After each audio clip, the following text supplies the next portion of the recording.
Hello everyone. I'll be honest with everybody, I'm a total glazer for PoE. I'll be glazing off that shit. So if you don't like what I'm saying, that's a warning for you, because I'll be glazing today. Anyways, let's talk about the difference between PoE1 and PoE2 and what to expect as a new player. So PoE2 is gonna be much easier than PoE1. For example, the skill gem system is totally changed from PoE1.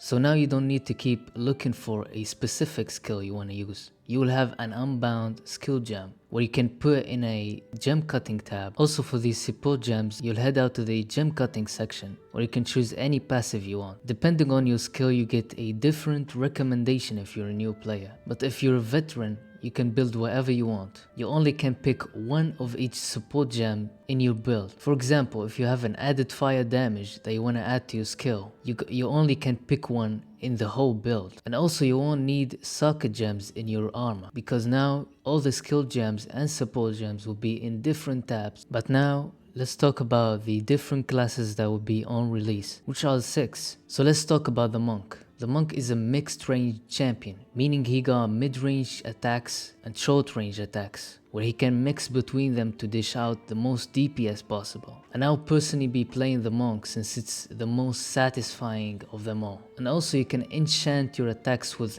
elemental damage. You got lightning, earth or air. You can stick to one elemental damage, but if you want the best DPS possible, you gotta mix between them. Now let's talk about Chunky Boy, the warrior. The warrior is a bit slow compared to other classes, but got higher DPS than most classes in this game. And the warrior can use totems. Any class can use totems, but the warrior is famous by using totems. Totems are a bit different in PoE2. You can put any skill on a totem and it can use it automatically when you deploy them. And now Shield's got a new mechanic where you can deflect any damage, even magic damage, for a small period of time. But if you like a sweaty type of playstyle, I recommend the Ranger, since it has a lot of movement and the long range attacks. But also you got another option if you like FPS games, a Mercenary. A Mercenary have a FPS loading system where you need to reload your weapons, but you got all sorts of weapons, from snipers to grenade launchers. Our 5th class will be a witch, which is like a necromancer in Diablo. If you like playing using minions or the undead, I recommend choosing a witch, but you can also use bone attacks and poison to make the job easier for your undead or minions. And the big difference between PoE1 and PoE2 regarding the witch is you can choose how many permanent minions you want to have